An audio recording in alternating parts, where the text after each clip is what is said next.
રાષ્ટ્રીય સ્વયંસેવક સંઘ મોરબી નગરના નરસંગ ઉપનગરના આજે વિજયાદશમી ઉત્સવ નિમિત્તે બધા બહોળી સંખ્યામાં લોકો એકત્ર થયા છે. અને જેમ આપણે બધાએ જોયું કે જે રીતે સ્વયંસેવકોએ પ્રાત્યક્ષિક એટલે કે શારીરિક કાર્યક્રમો કર્યા છે, સમાજના લોકોએ આ જોવા આવ્યા છે. આ સંઘનું 100 વર્ષ પૂર્ણ થાય છે એટલે શતાબ્દી વર્ષ તરીકે આખા વર્ષ દરમિયાન આની અંદર સંઘના કાર્યક્રમો ચાલુ રહેશે. જેમ કે આજે આપણે વિજયાદશમી ઉત્સવમાં છીએ, તો આના પછી હવે ઘર ઘર સંપર્ક આવશે કે જેમાં સ્વયંસેવકો ઘરે ઘરે જઈ સંઘની માહિતી અને એનું નાનું સાહિત્ય છે એ એને પાસે બેસીને સંઘની વાત કરશે. ત્યારબાદ પ્રબુદ્ધ નાગરિક ગોષ્ઠી આવશે, સામાજિક સદભાવ બેઠકો કરવામાં આવશે, પછી યુવા સંમેલન છે, એવી જ રીતે પાછો વિજયાદશમી ઉત્સવ આવશે અને પછી એક સેવા સપ્તાહ આવશે. ત્યાર સુધી એક વર્ષ દરમિયાન સંઘની અંદર આ કાર્યક્રમો ચાલુ રહેશે.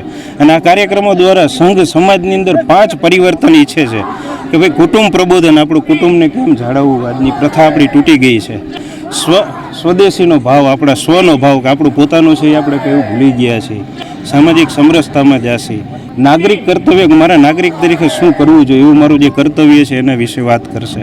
અને આપણું જો પર્યાવરણ જ નહીં બચે તો આપણું કાંઈ વસ્તુ બચશે નહીં, તો પર્યાવરણની વાત ઉપર જશે.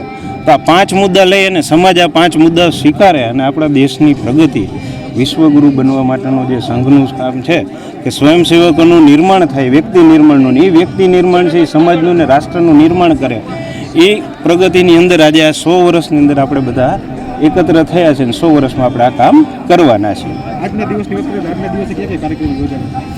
આજના દિવસમાં 2 તારીખથી 5 તારીખ સુધીની અંદર મોરબી નગરની અંદર 6 કાર્યક્રમ યોજાવાના છે. એમાં 2 કાર્યક્રમ થઈ ગયા છે, 2 કાર્યક્રમ આજે હતા અને હવે 2 કાર્યક્રમ છે એ કાલે રવિવારે છે. એટલે ટોટલ મોરબી નગરના 6 જે ઉપનગર છે તો એ 6 ઉપનગરની અંદર આ જ રીતે ઉત્સવ થઈ જશે.